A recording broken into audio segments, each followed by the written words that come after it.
Salam əziz dostlar, gəlmişik Təngaltı, Uğbar Təngaltı kəndinə. Məhəmməd qardaşımızı yad edək. Sizə də bacı əldə sormuşlar. Aslından Elgiz qardaş. Buradan ötürüzə çağırdı. Allah kömək olsun, Allah hamıya can sağlığı. Elgizə hazırda salamını çatır. Daima kasır insanlara. Allah bir belə program yaranıb. Mən istədim bacı kəndindən qalxım maşınla. Aça bilməm.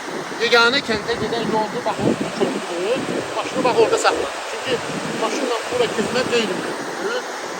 Uşaqlar məktəbə hara gedirlər? Yəni bu köprüdən gedirlər, Haydırov tezdən. Piyada, ha? Bəli, bu yolda piyada Körpü gidiyor, olmadığına görə piyada gidiyor. Bəli, bəli. Mən də aidiyyatı qurumlardan, Qumar Oyun rəhbərliyindən çox xahiş edirəm ki, bu Yəni biz də xahiş edirik bunlardan. Yerinə getirin. Bir dənə xahiş edirəm bu körpünü bir təmir edərsin, yeni bir körpü. Çünki baxın, sel suları gəldiyinə görə körpünün alt dayaq hissəsi sökür. Kəntə də yeganə gedən yol budur, maşın yoldur. Kəntdə nə mağazin var, nə bir şey var. İnsanlar hələ bir yarım saatlik yolu piyada gəlirlər, keçirlər bura. Körpü də belə qəza vəziyyətindədir.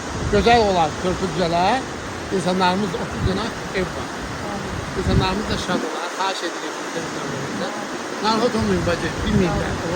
Olmayırlar, biz də diqqətə çatdırırıq, işıqlandırırıq. İnşallah olar.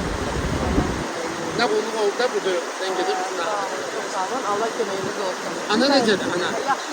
Məndən salamını çatır. O da sizə salamlayıb, bir yaxladığınız ona sevgiliyik. Amma çox istəyərdim, gəldim, mən kötü Olsun, yolu getirdim. sizdə belediyə kızı.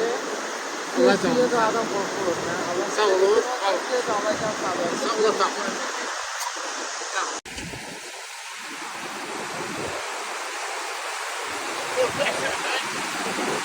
Köprü.